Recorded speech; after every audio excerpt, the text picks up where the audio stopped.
ಬೆಳಗಾವಿ ಮುಖ್ಯವಾಗಿ ಕೈಗಾರಿಕಾ ಕ್ಷೇತ್ರದಲ್ಲಿ ಬಹಳ ದೊಡ್ಡ ಒಂದು ಪಾತ್ರವನ್ನು ವಹಿಸಿಕೊಂಡಿದೆ. ಹಾಗಾಗಿ ಕೈಗಾರಿಕೆಗೆ ಅನುಕೂಲ ಆಗುವ ಹಾಗೆ ಇಲ್ಲಿಯ ಒಂದು ಎಂಪ್ಲಾಯ್ಮೆಂಟ್ ಬೆಳೆಸೋ ನಿಟ್ಟಿನಿಂದ ಇಲ್ಲಿ ಬೃಹತ್ ಮತ್ತು ದೊಡ್ಡ ಕೈಗಾರಿಕೆಗಳು ಬರಬೇಕಾಗಿದೆ.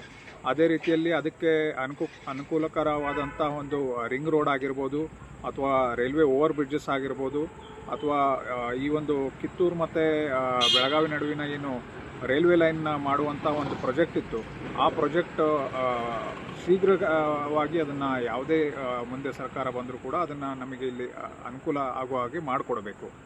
ಹಾಗೆಯೇ ಬರುವಂಥ ದಿನಗಳಲ್ಲಿ ಗೌರ್ಮೆಂಟ್ ಟೆಕ್ನಾಲಜಿ ಅಪ್ಗ್ರೇಡೇಷನ್ ಸಲುವಾಗಿ ಈ ಒಂದು MSME ಸಣ್ಣ ಕೈಗಾರಿಕೆಗಳನ್ನು ಮೇಲೆ ಅವರ ಉದ್ಯಮವನ್ನು ಬೆಳೆಸಲಿಕ್ಕೆ ಟೆಕ್ನಾಲಜಿ ಅಪ್ಗ್ರೇಡೇಷನ್ ಮಾಡ್ಕೋಬೇಕು. ಅದಕ್ಕಾಗಿ ಒಂದು ಸಬ್ಸಿಡಿನ ಕೇಂದ್ರ ಸರ್ಕಾರ ಮೊದಲೆಲ್ಲ ಕೊಡ್ಕೊಳ್ತಾ ಬರ್ತಾ ಇತ್ತು, 15%, 20% ಈ ಥರ. ಅದನ್ನು ಮತ್ತೆ ಶುರು ಮಾಡಬೇಕು. ಅದರಿಂದ ಸಣ್ಣ ಕೈಗಾರಿಕೆಗಳಿಗೆ ಬಹಳ ಅನುಕೂಲಕರವಾದಂಥ ಒಂದು ಸಂಗತಿ. ಗ್ಲೋಬಲಿ ಕಾಂಪೀಟ್ ಮಾಡಲಿಕ್ಕೆ ಬಹಳ ಅನುಕೂಲ ಆಗುತ್ತೆ ಅಂತ ನಾನು ಹೇಳಿದ್ದೆ.